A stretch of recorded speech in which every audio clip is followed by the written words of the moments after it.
there! Thank you so much for joining me today. This is Julie DiMatteo from thepaperpixie.com, and I'm an independent Stampin' Up! Demonstrator in the US.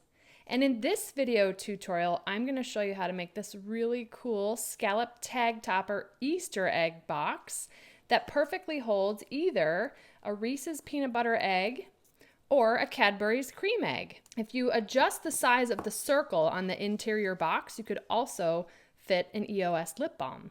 I'd love to give credit to two fellow German demonstrators, Tina Ehrlich and Anna Hoffman.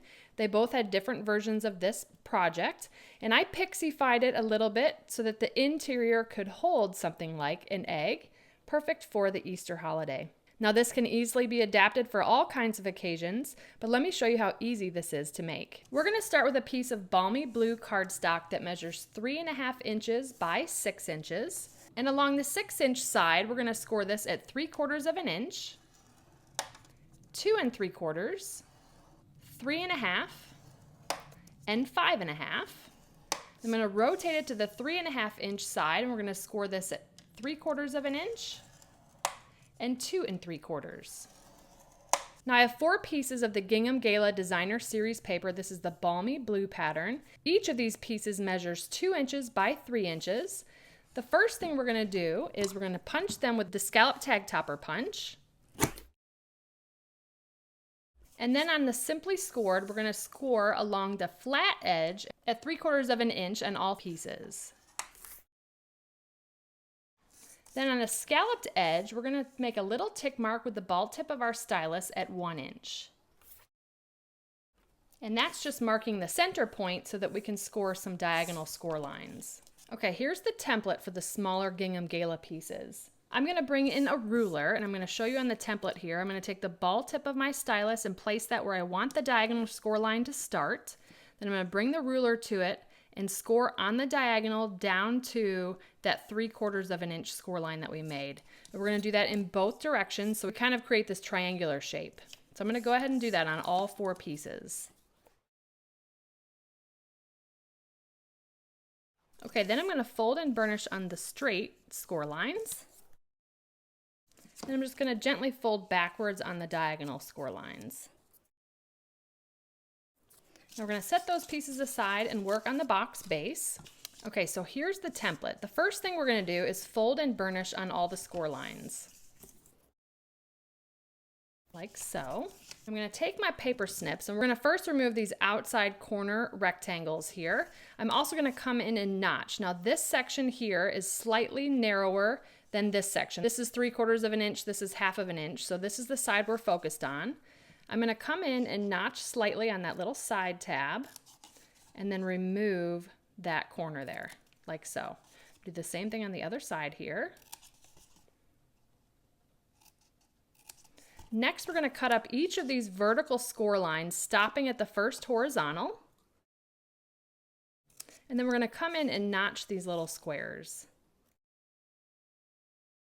We're going to repeat the same thing on the other side, cut up the vertical score line, stopping at that first horizontal, and then notching in the squares. Like so. Next, I'm going to bring in the Layering Circles dies, and I'm using the second smallest circle. And we're going to actually cut out a circle with the Big Shot from this square section closest to the 3/4 inch side. And then we're going to end up with a piece that looks like this. So let's go ahead and put the box together. I'm going to flip this over. We've got our little narrow tab on the left here. I'm going to grab some liquid glue. I'm going to fold this on the second score line from the left. Place glue along this tab. Then I'm going to fold from the first score line on the right, and we're using our score lines to square that up, like so. So now we're starting to create this little box that's going to be a nest for our egg. Then the next thing I'm going to do is just fold in the side tabs. I'm going to just put a little bit of glue on there so our tabs don't get in the way. Folding up the bottom, then placing glue on this tab. And I'm just going to square up that side of the box. Liquid glue helps here because you can kind of slide things into place. And if you need to press from the inside, you sure can. And then we'll do the other side here. Again, folding in those tabs, putting a little bit of glue on the tabs to keep them in place.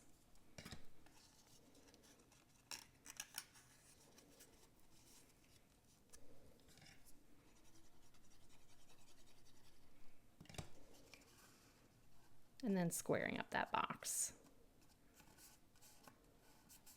So this is going to be that cool box base that's going to hold either a Cadbury's cream egg or a Reese's peanut butter egg. And again, if you made a larger circle, you could put an EOS lip balm in there. Okay, so now here's the really cool part. I think it was Anna Hoffman's idea to try to conserve paper. So instead of having 8-inch strips of paper that we would punch with the scallop tag topper to wrap all the way around the box, kind of similar to this, she decided to conserve paper. So I love that idea. So now you only needed the 4 3x2-inch pieces. So I'm just going to grab some liquid glue, and you want to put glue on the back side of the paper. And we're just going to place these panels on each of the 4 sides of this box.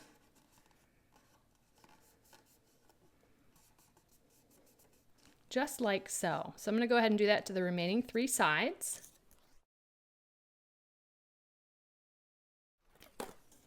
How cool is that?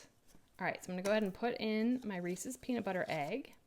I'm gonna show you how I tied this box together. I'm gonna use the Whisper White Classic Weave ribbon. I'm gonna cut about a 12-inch piece of ribbon here. And then here's how I'm gonna put this together. I'm gonna feed the ribbon through the front, that makes sense, into the box. Then I'm gonna feed it through the back to the front of the adjacent side, like so.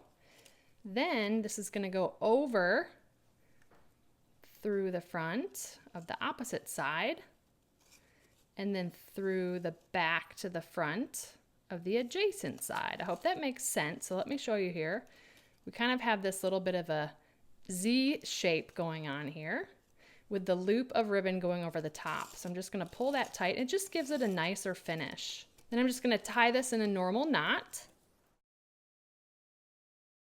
like so. And then I liked the longer tails hanging down, so I'm just going to trim it so it's not touching the table. Like so. How cute is that? Let's do a little bit of stamping. I'm going to use the stamp set Bunch of Blossoms. I love the sentiments in this set and the flowers that you can create with it. And I'm going to use the sentiment Grateful for a Friend Like You. We're going to stamp that in Balmy Blue on Whisper White. Then I'm going to punch that out with a 1-inch circle punch. And then out of Balmy Blue, we're going to punch a 1 1/8 scallop circle punch. I'm going to glue those 2 pieces together. I'm going to pop that up on a dimensional.